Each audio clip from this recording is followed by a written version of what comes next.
All right, everyone, we are going to get started, and I just want to welcome you from Theater Lovers Club tonight. I'm so glad you could all show up. And we have 4 amazing women here tonight, and the reason I wanted to do this so passionately, really, is because we had 4 males here, and we talked about actors. So we had 4 different guys. Well, I thought it would be most amazing to have 4 women that actually direct and produce. That is unique in our town. So, they're all beautiful as well. So, and they have amazing history. So I am, instead of reading bios, because I don't want to do that, I would like them just to tell you maybe 2 minutes of what they've done each, and then we have a lot of interesting questions to ask them about how they got into this field, what they like about it, how they direct, how they produce. So we will talk about all of those things. I'm very excited because, as you know, each one of these women is in a completely different aspect of theater. So we have 4 women who are in completely different aspects. They all show and have many similarities across them, of course. But they are different. They are. So I would like to explore that with you as well. So can we start with Marilyn here and just explain how you started here? Well, I was teaching at Sante Fe High School. I'm a, Sound of Music baby. Our family all sang around the piano with musicals when I was this high. All the aunts and uncles would come and we just sing. So yeah, musicals were just like going out to milk the cows. By the way, if anyone can't hear, wave your hand. So anyway, thank you. So Kathleen Rich, who sings with the Desert Chorale and is the voice on our classical radio station, we always talked about how we felt bad that we would see students from Sante Fe High School on the streets and they hadn't sung a note. They spent hours in the theater and the choir room with us and they just hadn't found anywhere to perform. And so we said, we really should try to do something for kids out of high school. So we did not want to poach from high school programs, up to 40 or 50, a little bit younger set in Santa Fe. And we had no idea if anyone would audition and really worried about that. And we've always had plenty of incredibly talented people come and audition for us. It's just been trying to find a place. Yeah, because as you know, musicals are very expensive to produce. And when you do a musical in 100 seats or 120 seats, you really need 300 seats. So, yeah. Okay, April, would you like to, April is from Exodus, and they are a very new theater company here. Well, not so new now, what, you've been 2-3 years?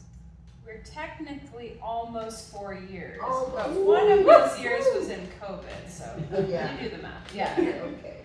So just give us a little bit about you. Okay. Hi, my name is April Cleveland. My parents are in town from LA, so I dragged them to this talk. I went to St. John's. That was my original Santa Fe connection. And then I left, went off to grad school for directing in Chicago. And then I was just about to go into rehearsal for a major revival of A Streetcar Named Desire at a big Chicago theater. I was just about to hop on a plane to London to transfer 2 major West End shows to New York with a wonderful British director, and just about to do a lot of things. And then COVID happened, so I didn't do those things. So instead, I ended up coming back to Santa Fe because my partner actually was hired at St. John's as a professor. And so I was like, you know what, let's do it. I have no work anyway. So then on the way here, I got in touch with a group of really astonishing professional actors who I'd gone to school with, most of them, who'd lost all of their work. And I convinced them to move to Santa Fe, New Mexico. We started a company living in a house together here. And then we named that company the Exodus Ensemble, and we are still here. doing our work, which is adapting classic texts into immersive, experiential plays. And we do that full time here and run about 5 to 6 performances a week in Santa Fe, primarily at the CCA. None of you have gone to see a performance, I would recommend. Yes. It is quite different. It's not for the faint of heart. Your hearts are faint. But it's very good to see. Ariana. I'm Ariana Karp. I'm the artistic director of Incite Shakespeare Company Santa Fe. I've been coming out to Santa Fe since 2015, I think, yes. And that's sort of right around the time that the ISC was founded. I grew up working with Carol Farkas, who runs the Upstart Crows of Santa Fe, and I directed her daughters, and we worked together a lot when I was much younger. And she said, hey, I've moved to Santa Fe. I've gotten in touch with some of the Lambda professors, and we're going to bring them out here for the first Folio Festival. And they were wondering if there were any American alumni that we knew of that could come and sort of help to demonstrate the kind of training techniques that were used at Lambda, which is my alma mater. And Carol's like, I do in fact know someone. So she got in touch with me. I was directing in New York at the time. I came out here with a bunch of my classmates and have pretty much been coming out here 1 to 8 times a year since then. So it's been a real, I very much consider Santa Fe to be an artistic home. And it's been really wonderful to sort of build the company. We took over the last couple of years, we've been changing a lot about the way that we do theater and we make theater, and that's been a really exciting process to be a part of and to help shape. Lynn Goodwin, most of you may know Lynn from a lot of things she's said. Yeah, my name is Lynn. Hi, everyone. And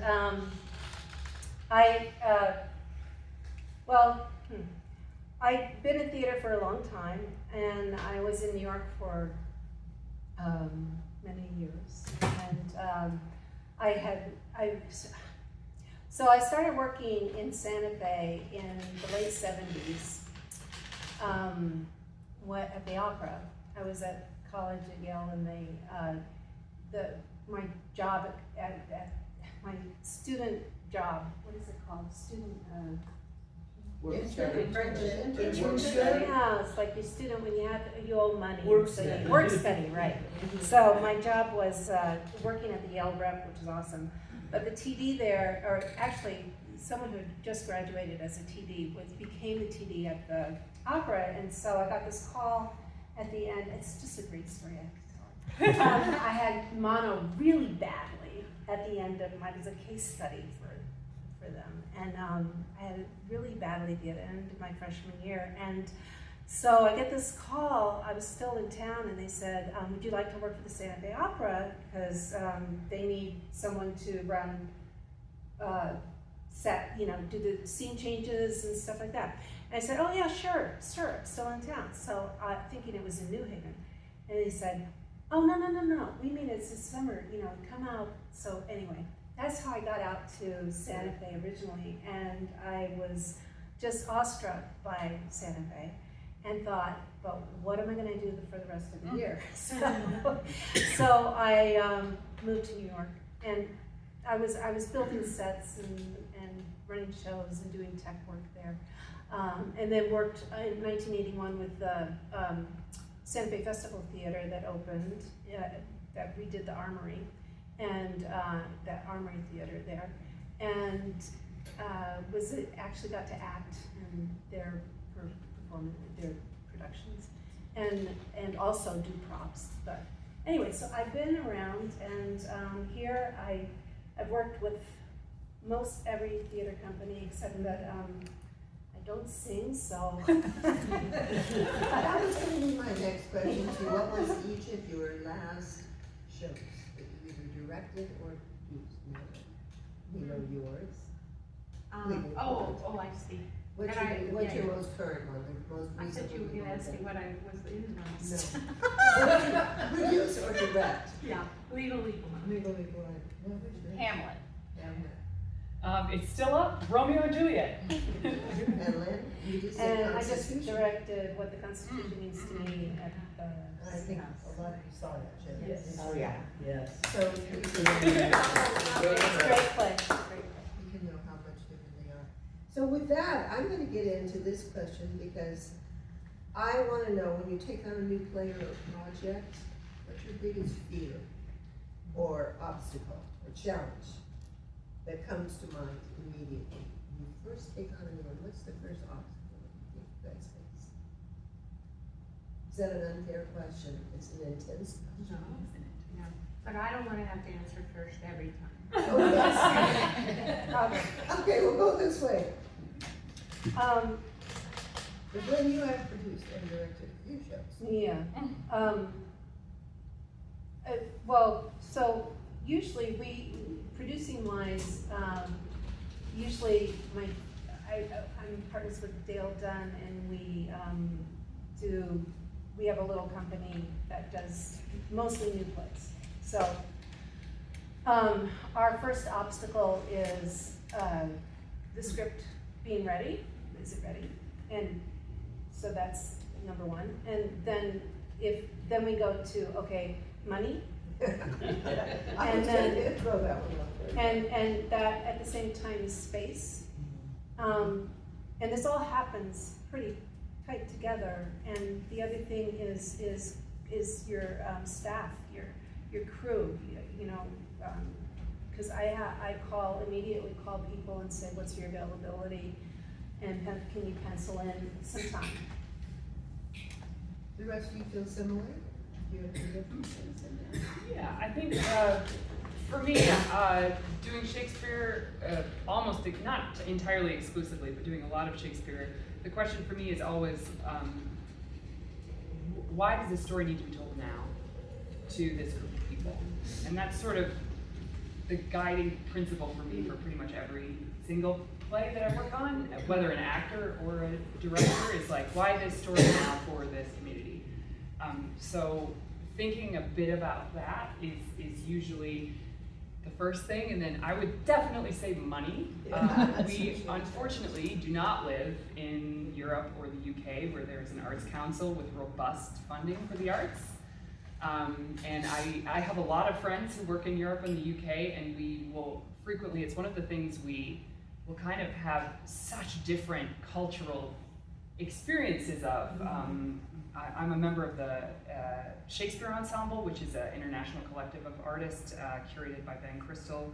And we're all over the world, and like the European and UK members are always like, oh yeah, we could get like $20,000 for a retreat, and we're all like, are you kidding me? How? And they're like, we just ask. You know, and it's the funding is you wish it wasn't, but I think it is a huge part of the challenge of producing, because I want people to get paid for their work and their time. And I think we've been in an industry that devalues the labor that it exploits frequently. So finding how to, why is it that all of these actors are putting in hours and hours and hours of work, and they're getting paid half of what somebody else is getting paid to do marketing? It doesn't make any sense to me. So money, I would say, is always an obstacle, and always something that is very much at the forefront, as much as I wish it wasn't. April? I have a different obstacle, I think, because of the way we work. I don't even remember a pre-COVID time. Remember, it all just sort of. I used to direct plays, but now what we do is we all vote the ensemble on a source text over a 2-week pitching period, and then eventually one wins. And then once we choose that, we get right up on our feet and start creating. If you haven't seen an Exodus show, it's like based on the bones of a source text, whether that's Hamlet or a Chekhov play or a story from the Bible. And then as a group, no one sits down and writes. We have sort of 2.5 months to turn that into our very own adaptation. So my big fear and question is always what the hell is this gonna be? I have no idea what it's gonna look like, because it's truly a collaborative effort from 6 to 10 people's heads and bodies. So I just think is this gonna be bad or good? and then we get to it. So that's my big fear. So I just have a question for you, and I don't want to take it out of order, but do you direct in the sense of directing? You don't, do you? I think I do, but I guess that's how I Okay, define good. directing. We'll come back to that then, yeah, because I know it's an ensemble process. Yeah, I think, Maybe so. as you all know, for us, it's been a little trouble to find a theater. Yeah. You know, I mean, I love Argos, and I would rent every minute from over there, but it's too little, you know, so we're gonna do another musical at St. Francis Auditorium, which is not a good place to do a musical, but, you know, it holds a lot of people, and so, that's and of course, you know, the way we started was I had a little legacy, and so as we just lose half the money for each show, this was our 12th show, why, you know, we know that we're careening down the road to when you're like, and we felt really strongly about paying the actors, because I was an actress, you know, even in New York City, people wanted me to do shit for free. I'm like, who pays for my $100 voice lesson and my $50 to go to acting class every week? You know, it just was infuriating. So that was a real, I think, I'm sure, April, you guys were doing something so you could survive, but we came out of the pandemic, and I think we are responsible for the fact, you know, and David and Antonio came out of the pandemic, but all of a sudden actors are getting paid in Santa Fe. So I'm happy for that. And, you know, as soon as we talked to the company about, you know, we're kind of starting to slide down the other side of the hill, they're like, well, you wouldn't have to pay us. I'm like, I do have to pay you. If you want to give it back to me as a donation, I'm not going to say no, but I am going to give you a paycheck, just like I give the lighting designer or the stage manager, you know, that comes in 4 days before the show, and we've been rehearsing for a month. Let's go back to Lynn on this one. So Lynn, when you're directing, how do you deal with directing versus teaching when you've got your actors? I know first rehearsals, letting them go, usually letting them experience, but I guess what I want to understand is some of your process, because for me, usually when you start out, you're letting your actors go, letting them explore, letting them see what they come up with. Then things start to refine, get into. So how do you deal with that in your productions? Well, Do you ever feel like you have to teach? How do you do it? I consider the process such a collaborative process that to me it's a learning that we're all teaching each other often. Now, I have worked with students, you know, so to me there's I would call it experimentation, having fun. Let's try this, you know, and why don't we do that? And if someone has an idea that's different than mine, I love it when actors have ideas and that they come in with something to work with. You know, that is such a gift to a director and to the other actors as well, because there's you know, a lot with what April does, the spontaneity of what happens when you're in collaboration is just so much fun. Yeah, definitely. I because I've for the last couple of years been teaching acting at various universities. One of the big takeaways is that I think teaching and directing are very intertwined. I think it's most effective when you understand that not everyone learns the same way. And even for individual actors, they need something different every day. And so it's always, to me, like a balancing act of like, okay, you know, maybe today this person does need a little push, you know, but another day it might be just a pull, you know, or whatever it is. But I will also say that the ISC, and very much because of the way that I like to work, is very, very much ensemble-driven process, has been moving away from the sort of traditional notion of a director and very much investigating what collaborative processes with a facilitator is. So thinking, we have a big whiteboard. We just started a new process today. The whiteboard already has a whole bunch of stuff on it, and it's sort of like our collective brain, and we process it every day. And so anyone in the process, lighting designer, stage manager, any of the actors can go up there and just write, like, I need someone to draw my lines in Act 3, Scene 2 with me, or, you know, I'm really unclear. We had a fascinating conversation today. We're doing Taming of the Shrew, and we're reversing the genders of not all, but most of the characters. And sort of experiment of, like, what does that do to the play? And so we had a really amazing conversation as a company about gender and power. And not to say that we came up with it, as one of our ensemble members says, it's not like we're gonna fix gender and power in this one conversation, but we're gonna discuss it, and it's gonna be in the ether, and it's gonna be a shared vocabulary that we can create together.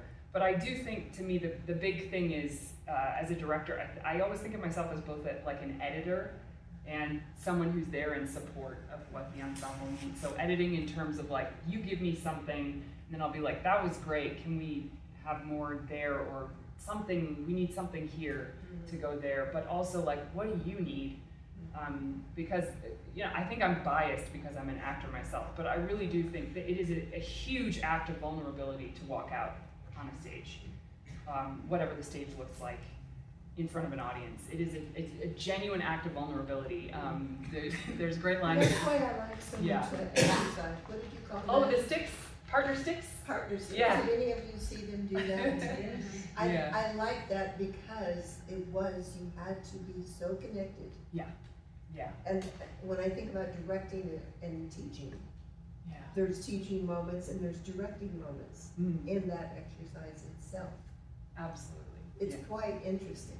I just found it fascinating. Yeah. It's a fun. And it just, Come over and play sticks sometime. it everyone. ties so much into what you're saying. I'm still trying to understand the question About directing versus teaching. Yeah, because both of those words just kind of pack a definition of how one defines either of those things. So I guess teaching is like, I'm teaching you something you don't know that I know, and that would happen rarely in the case that Or I that know you something. forgot. Yeah. Exploring. I think I introduce ideas perhaps, but I just think of everything as directing. So I guess I would teach in the room if I notice that an actor does not seem to know that this particular space at the CCA has the most shit acoustics of all time. I might teach them the importance of plosives in that space. And I might teach them what sorts of consonants cut through space and what just don't. But generally I only think of like teaching as like, you don't know how this space works, so I'm gonna teach you how it works. But generally, I just think of directing as like all the other things, and yeah. I also am very collaborative, I think. You know, we have the limitation of what the music allows you to do, and we also love that. You know, that the music informs what the character is trying to portray. You know, they always say, you know, they get so emotional, they just have to start singing. So, I have had a few moments where I've had very wonderful singers who've never been on the stage. And I guess I would call those moments coaching. You know, I had an actor that she just didn't have any idea, because I kept saying, how about we make that a little bigger, a little broader, a little more full? I was, you know, and it still was like, you know, she was playing a very strong, important character. And so I finally just invited her to Argos here, and we just called back and forth to each other put her from either side of the room, and she finally got it. You know, she's like, oh, that's what I should do. That would be awesome. Yeah. So I have those little moments because I do have, you know, we hold auditions for everything, and we try not to be afraid to use someone we know nothing about, and sometimes those turn out to just be amazing gems, and some really need to be rubbed quite a bit so they get shiny. So they get shiny. Oh gosh, okay. Well, let's just talk about this because I mean you all have differences in what you do. So is there a type of play or genre of acting that you're particularly drawn to? We all think about Shakespeare, he knows it from. Well, Like comedy, this, that, you know what I'm talking about. yeah, I like things that are, Character driven. I like plays that are not always grounded in a reality. Like, for instance, I directed Constellations, which is multiverses. So, and things that aren't so linear, like Ibsen play, or but I love. I mean, that's mostly what I do with my company. But in terms of other, like, I want something. I like things that are provocative. You just put it that way. And you've been in some things that have been yes, I have. Yes. I have been provocative. But that's why I really enjoy also working with ISCs, because there's a lot of different takes on things. I would say also, I'm really inspired by physical theater practices. Training in the UK, there's a very strong sort of genre of theater that is, I think, like Grotesco here to me would be like the best epitome in Santa Fe of a company that is doing that kind of really strong physically inspired work. Something that I like to say to my actors is like, I don't really, and I say to my students a lot, because I asked one of my students one time, okay, so why did you do that in that moment? And they said, oh, well, I was trying to be natural. And I was like, ooh. I was like, well, for me, it's I don't really care about naturalism. I care about if it's truthful. And one of the things I love about physical theater is it's very unnatural. We don't tend to move our bodies in these specific ways, but what it does to, like, the sense of story that you get, I'm very, very inspired by that. So I try and bring in a lot of physical theater practices from, like, particularly companies like Complicité and Deviate and Frantic Assembly. Because I just, physical storytelling as an element is something that I'm really excited to investigate. I like classics and thrillers and making them one thing. And I like ensemble driven work. Marilyn. I like musicals. well, yes, but I like things that speak to me. You know, it's just been crazy. We did Spring Awakening, you know, and we had 3 teen suicides that year, and we did Kinky Boots, and then, you know, it was just all that mess with drag queens and, you know, subversive. And then this year we do Legally Blonde, and they've like stripped women practically of half our rights, you know. Oh, yeah. So you're like, wait, I think I better be careful about what I choose. Maybe you better.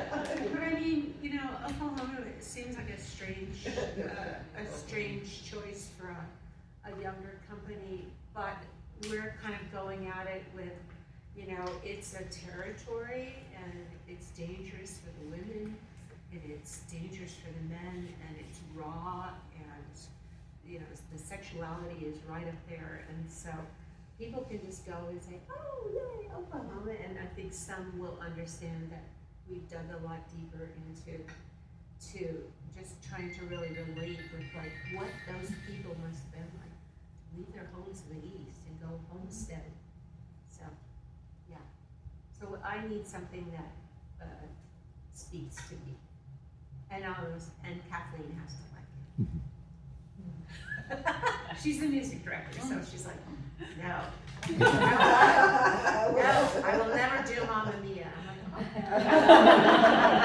okay. We get some real strong requests from this gang of 30-year-olds. Why not Greece? No, Kathleen doesn't. So let's work this way. What do you want to see in an audition? From Well, the director. Yeah, I want someone that doesn't make me feel crazy. You know, that just comes in and does their job. That's interesting. Because I think it's very important that you can see them working in the ensemble. And they're not gonna, if someone comes in with like a million questions, or they don't like where you put their chair, or they'd like Kathleen to move the piano, all our red lights are going off. And, you know, secondly, of course, they have to be able to sing in tune. And then some kind of real, you know, whether sometimes it's in the dance audition and sometimes it's in the spoken sides, that they just seem like they're getting it. So, and we really try to give people a chance, not just use the same people over and over, which is scary, but exciting. Both, and it really is nice. April, what do you think? I like wild creature actors who have no boundaries, who come from both a lot of TV and film and theater work, because we have a very hybrid, like, cinematic and theatrical quality. So most of our actors do a lot of TV, but also have a lot of history in theater. I like crazy people, so I'll take it. Or I just attract crazy people. Yeah. Send them over to Also April. even on.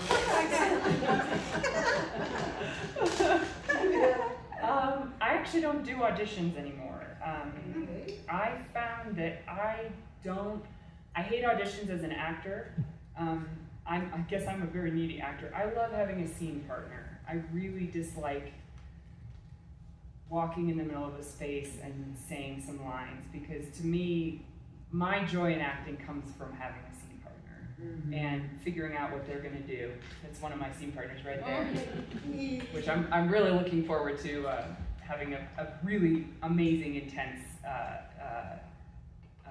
exploration of this crazy relationship with.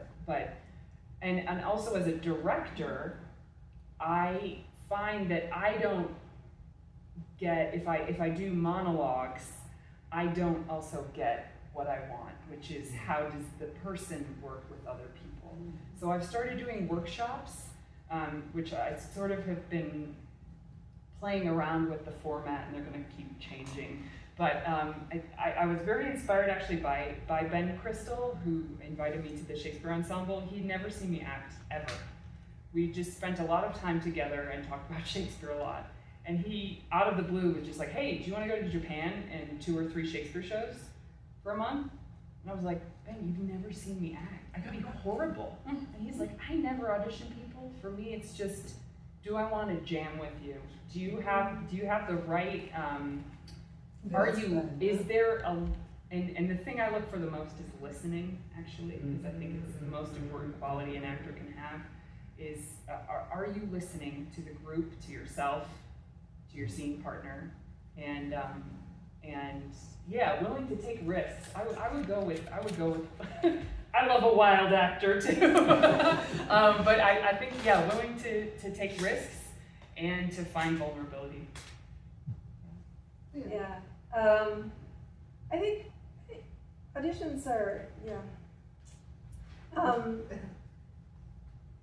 think that, because sometimes you don't get to audition people.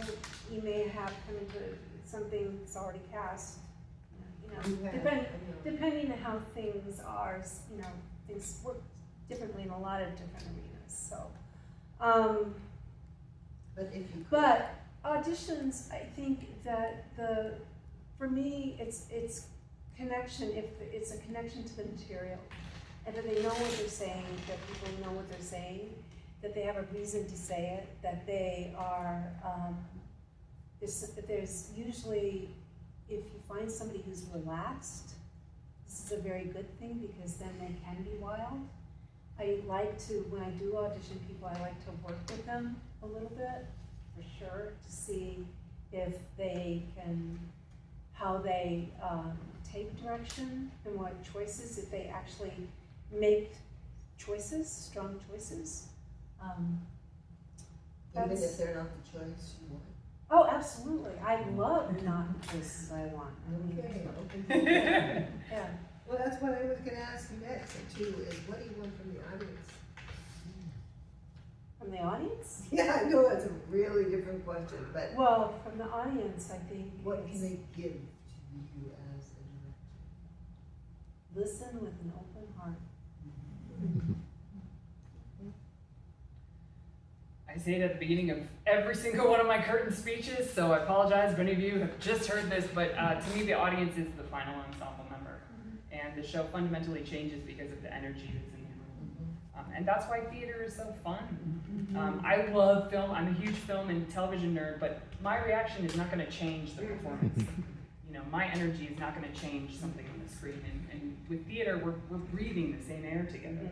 And the thing I really cherish is, I really think the experience of having a shared in-person experience is unfortunately such a disappearing thing in the world that we live in today, when there are so many more easy ways to distract yourself or entertain yourself. I mean, there's 500 million billion films and television series that you could watch from the comfort of your home, in your own house. You don't have to go out, you don't have to worry about parking, you know. So I really do appreciate the fact that people are coming to have an experience, and to me it's always really important that we're there to facilitate an experience rather than have the audience witness something that we're doing.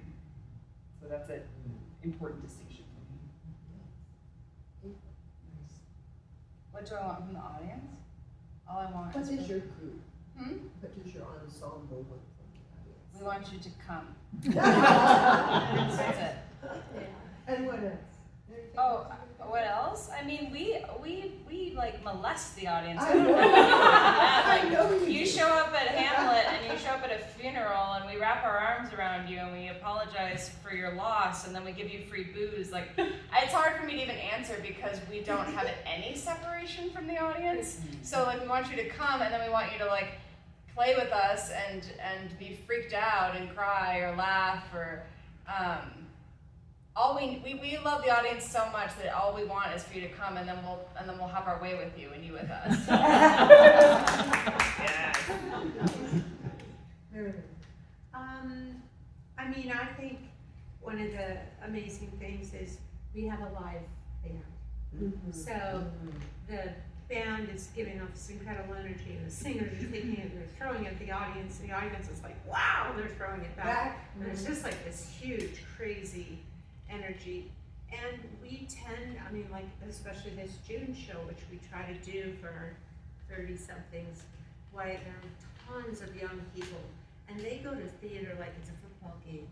So, you know, they just finished the first little ensemble, and people are screaming and yelling and jumping up and down, and the older people are like, oh my, okay, well, here we go. We've often gotten that they felt like the music was too loud, but we've never gotten, we thought the audience was too rowdy. They like it. We're all young at heart, no matter if we have to go in on our walker or whatever. But I think they really enjoy that, and I love it. It's that whole thing of doing real theater. Yeah.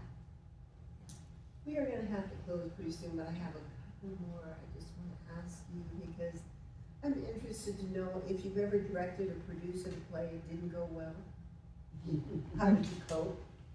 what it changed because of that challenge or experience for you? Why don't we start with April?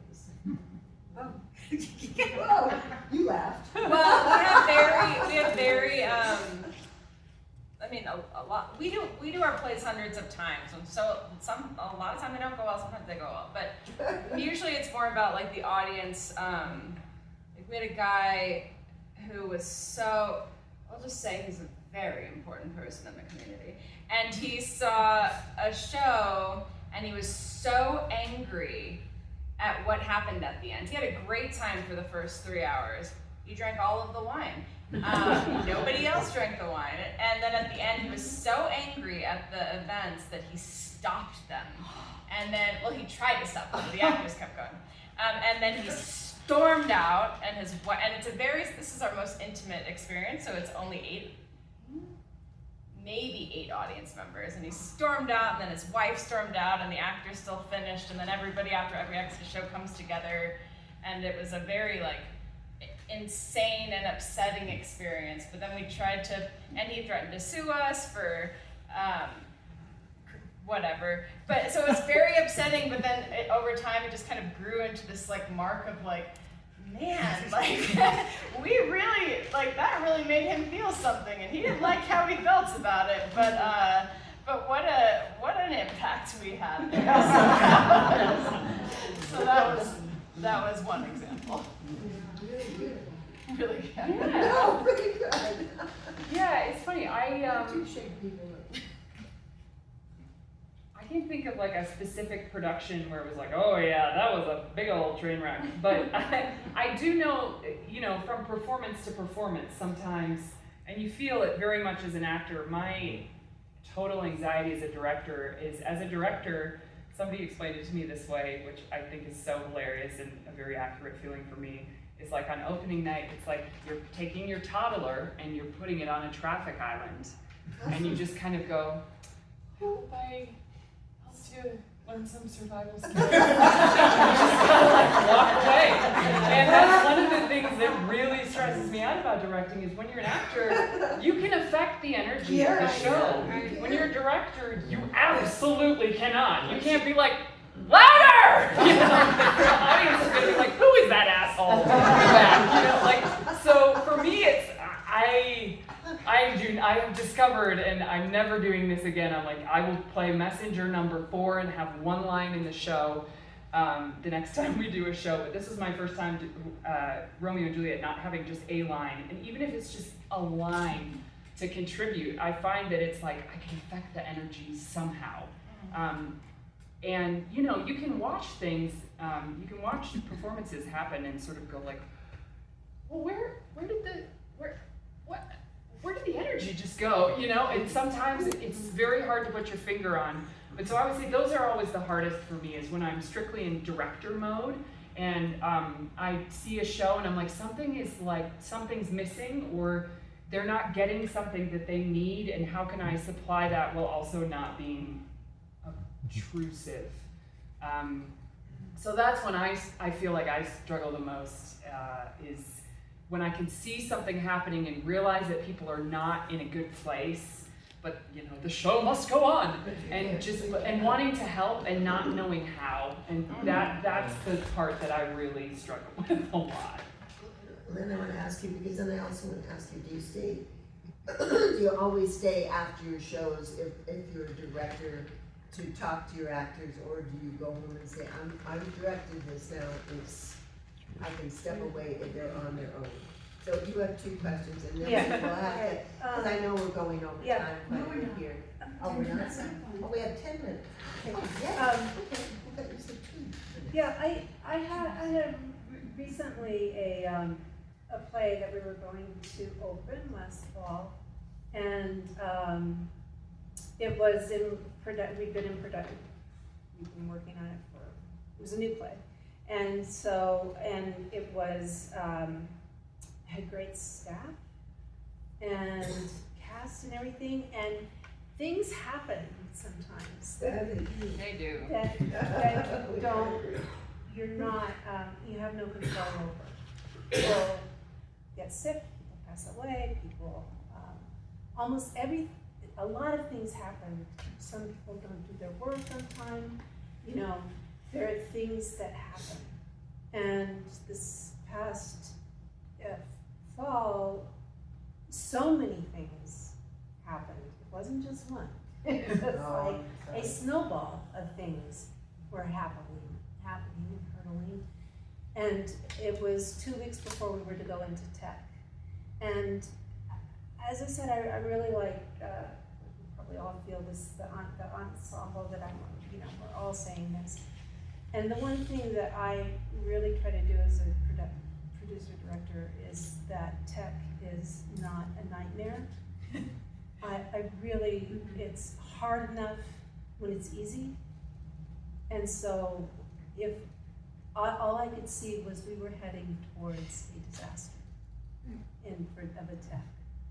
And not because of the tech people, but because of all of the things that had happened. And I closed the production down, and it was heart-wrenching. And how did I cope? Therapy? Months of talking about this. No, but really coping is also what do you learn from it, and what's the positive part of it? And so much good came out of it. My partner kept saying, this happened, this happened, this happened, this happened. So she and I were, for the next time we come around to it, we have a big thing. So, in answer to the question about going out, being in that position during the run of a show, do I go back? It depends on the production. It depends on if I'm hired to do something from another producer, and usually it's you open the show, and then all the notes go through the stage manager.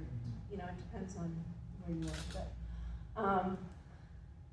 But when I'm working with people, I ask them, how do you want to do this? This is like, would you want to keep working on it as we're doing it? Because it's a small community here, and we only get to do 12 to 16 performances usually, although April does a lot. That's awesome. But you know, and so we do have often a dialogue, a continual dialogue. It's awesome. Do you say if you direct, do you say every show? I do.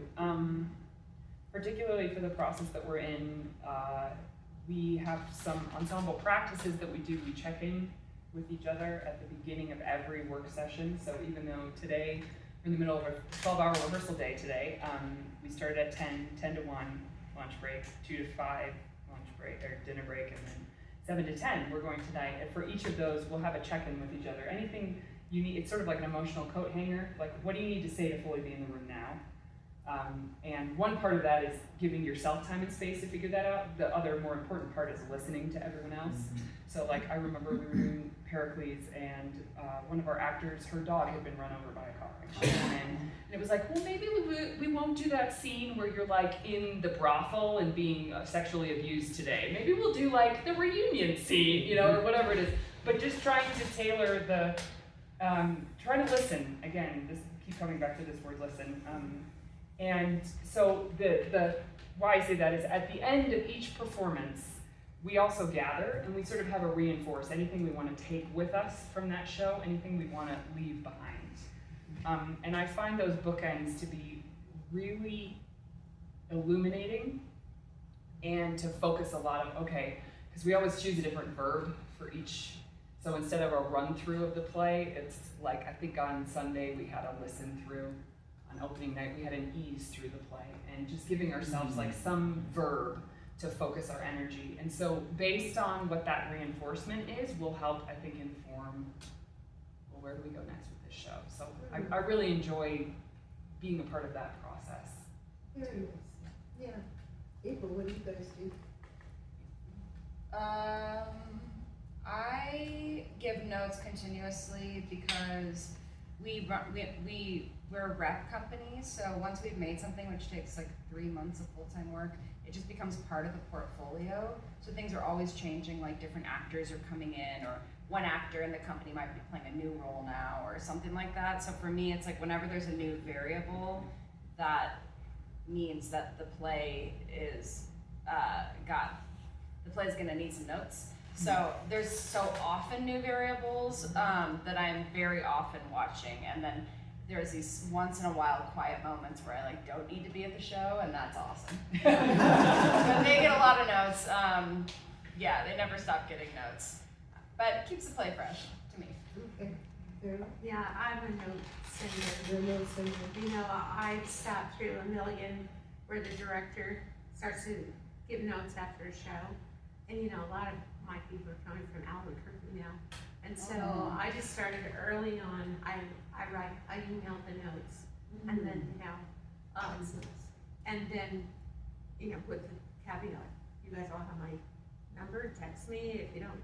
I said they're pretty succinct, you know, because I just have been in so many of those where some actors are like, but you know, I think if I had to, you know, and you're like, we don't want to hear this. It's 11 o'clock at night and I have an hour and 15 minutes to get home. We don't care what you're thinking, you know, and just everyone would leave the room, you know, so I really think that it's better. You know, great work tonight, really wonderful. You know, I've got some notes, 3.5 pages. Because I know in New York and Chicago and a lot of the big places, once a play is up, the record's gone. Yeah. And they do not come back, and you are on your own as your stage manager who is now kind of scrapping the whip till the end of the run. So I mean, that's why I was asking you. Yeah, and I think that's one of the joys of being in an intimate, small group, because I've gone to touring shows where you're like, oh man, you know, the stage manager must be drinking every night. This is not what I saw on Broadway, you know, and you're just like, dang. And I have a lot I of. think being the stage manager on Broadway would be insanely intense. They're over everything. The orchestra, the clothes, the this and that, everything they control. I think that's what happened with me. It was too much. Being a stage manager there is tough. 5 minutes in. 5 minutes, so what do we want to ask you? What do I want to ask you? I was going to ask you about casting and who might be the most important character for you to cast. And is there one? Or does it depend on the show? Like your lead, is that the most important? Or do you have any ideas about this at all? Go ahead, Lynn. Well, casting is, it's like giving birth in a way. Yes. You know, it's like you have your dreams. What, it's gonna be a ballet dancer or? It's not always your lead, is it? Is it always your lead? It's ensemble. For me, it's an ensemble. And it's an ensemble. How they work together. Yeah, and it kind of goes down to every character in the play. So then you bring different pairs together or different groups together and work them in your audition process. Yeah, and if you end up with, I ended up a couple times with people who don't get along, and they've talked to me about it, and so I have had to adjust casting choices, you know. And so it's really important that there's a safe space in the room, and that everyone feels comfortable to work to their fullest and freest. So. Yeah, it would depend on the production, but you're such an ensemble, Yeah, I think for me it's definitely how the ensemble, because I am very lucky to have a few associate artists that basically that means that they sort of always, and there's 3 of them here now, that there's sort of always have the kind of first right of refusal to be a part of the season. But something I like to ask them is like, what kind of challenge do you want next year? For your own growth. And yeah, for your own growth, and like what you know, I'm a very firm believer of never repeat yesterday's success. Find something new. the next day. Otherwise, we're performing when we're not playing. So yeah, for me, it's like, what is it? I actually kind of like to think of it, what's the ensemble cohesion going to be like, and what is the challenge that's going to unlock something new in this actor? Which is that's very exciting to me, because it's a big unknown. And then I think the other thing I would say in terms of casting too is always trying to find that balance between support and challenge. I think support is the bedrock of a good rehearsal room, but if it's just supportive, you're not doing anything. If it's just challenging, then you get abusive work environments, right? So it's finding the balance between those two things. And sometimes people can only bring challenge and not support. And so sometimes the interpersonal dynamics of a rehearsal room, I find it is sometimes the most almost like intangible but difficult thing but important thing to sort of navigate and get right. How can we essentially set up and encourage a culture and then maintain that culture through moments of huge stress? You know, how do you do that? Because that's when the support breaks. Usually, is when it's really pushed to a stress point. So You have to cast one character, or is there an most important character in your?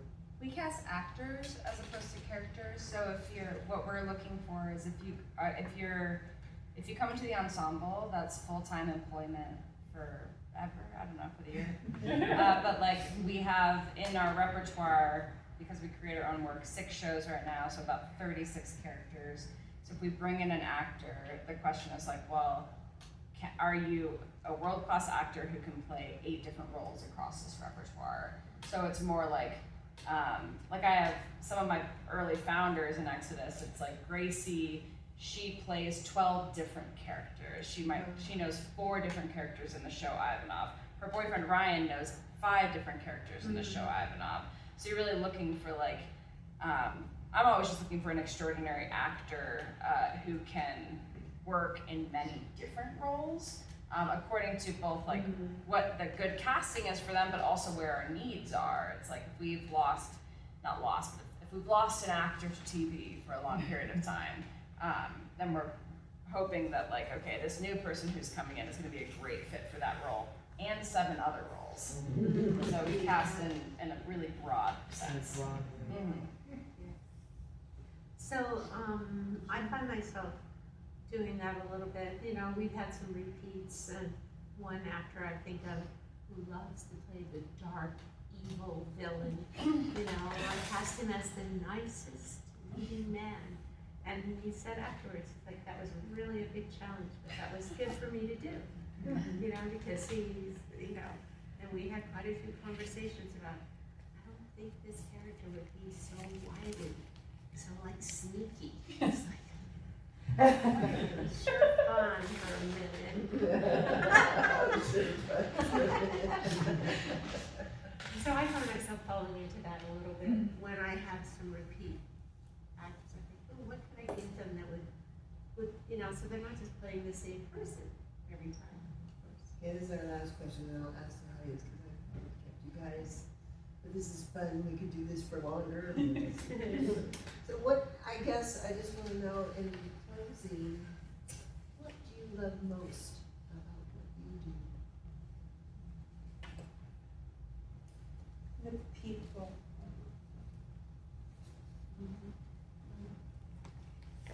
Yeah, we're all such great people. Well, most of us. And the depth, being able to go very deeply into work and explore.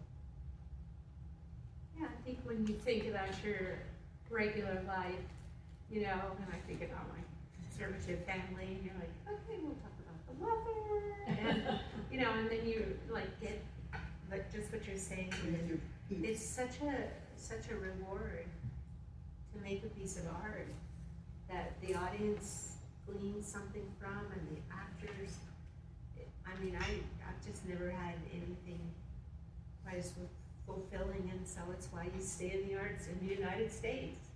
I think about when we went to Paris, we took Mark and Ellie to Paris, and we went to Nixon in China. There were like 91 people playing ping pong. And they were all getting paid, like a medium wage, and they were getting their insurance, getting their retirement. They're just singing and playing ping pong, and we're like, how come France can do it? It's like this way. Why can the United States not support the arts? That's what either of you two? I love Best thing about what we do? Whoa. I know, right? Okay, yeah, it has to do with people. Working with people that you love and respect. Also being a part, and I will not say the biggest part, being a small part of creating a space where people feel free to take risks and explore and be vulnerable, because those spaces are very few, I have found, outside of the arts. And it's lovely to be in those spaces, and it's lovely to create those spaces together with people. So I think that's what I really value the most. I miss the rehearsal room more than performances during COVID. Way more. Like, I was like, I need to be working on something. together with people. I You want know? to touch you. Yeah. Yeah, I miss those beautiful, safe, vulnerable places that are created. And here's the other thing about those spaces, where you feel safe to fail. Because there's not a lot of spaces in this world that it's safe to fail. And I really value that, and having access to that. Because I fail a lot, so it's good to have a nice cushion to fall on. Yeah, I like failing too, or I fail a lot too. My favorite thing about what I do is getting told I can't do something and then doing it over and over again. I like that too.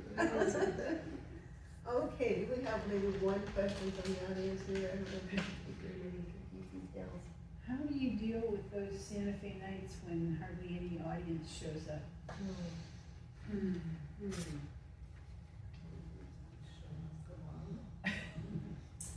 Lynn, go ahead. Well, most, I hate. I would like to say that actually there's been not so bad here. We usually place that I work on, and we got audience, yeah. And I have to say, in New York, there was a time we had 3 people in the audience, and it was just like, that was sad. That was very sad. But how do you deal with it? It's the thing, the challenge for, okay, this is not as a director or a producer, as a producer you're crying, but as an actor though, how do you deal with it is that it's, your job is to do the exploration new every time. It's, no matter if there's how many people are there, or what, it's the first time they're hearing it. And it's the first time you're with that person. And so, to me, it's always the first time.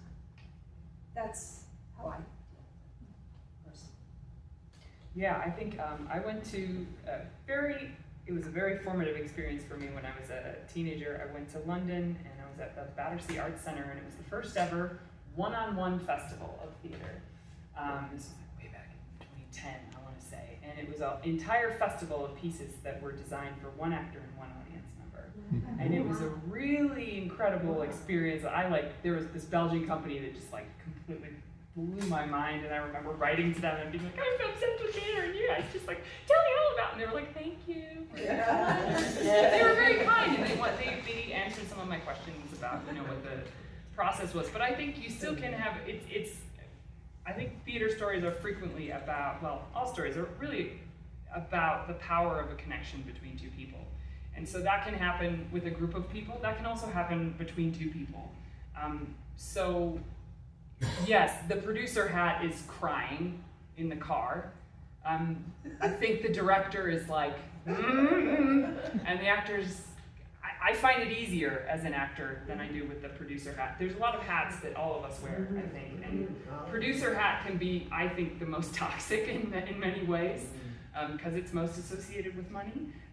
But I think as an actor, you just sort of go, well, we're just going to tell this story for this person or people tonight, and that's what our job is. And there's something really nice about having that focus too. Like, well, these are the people we're going to share this story with. These are the people we're going to breathe together with tonight, and there's something really beautiful there.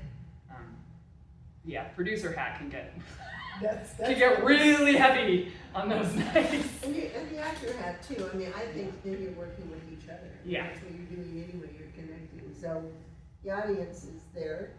I mean, you're here. So what do you guys are pretty. Well, our very first performance with Exodus was for one person.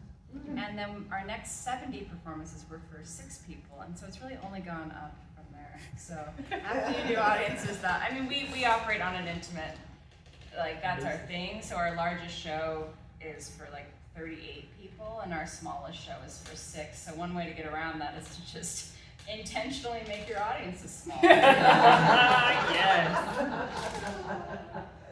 You don't have small audiences. Well, not too many. No. But I remember I sang in Ketchikan, Alaska, one season, and there were 8 people in a 2,000 seat audience. So the Arts Council chairman came to me and said, "What should we do?" I said, "Do you think they'd sit on the stage?" So we just moved the piano to the side, and the 8 came up, and it's one of the best reviews. I never use the title, soprano sings to audience of 8. And it had all kinds of really nice pull quotes and everything. But it was really fun, and that was great because they paid me my $100 or whatever it was. Back a At the million years Playhouse, they ago. brought it up on stage once with the baby monitor, and that was nice. You liked that? I agree. You all have amazing talent, and you've been in New York and London. Why have you chosen to be in Santa Fe? Yeah, we're gonna- Other than to make us happy. It's the best.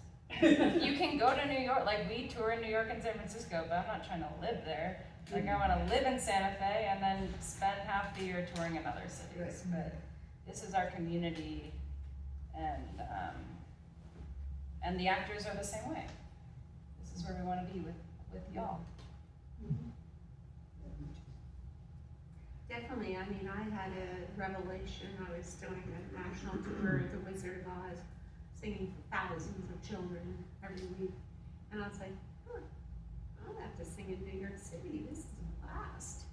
And my husband was like, woohoo, let's go west to the mountains. And so 33 years ago, we moved to Santa Fe. And he worked at the lab.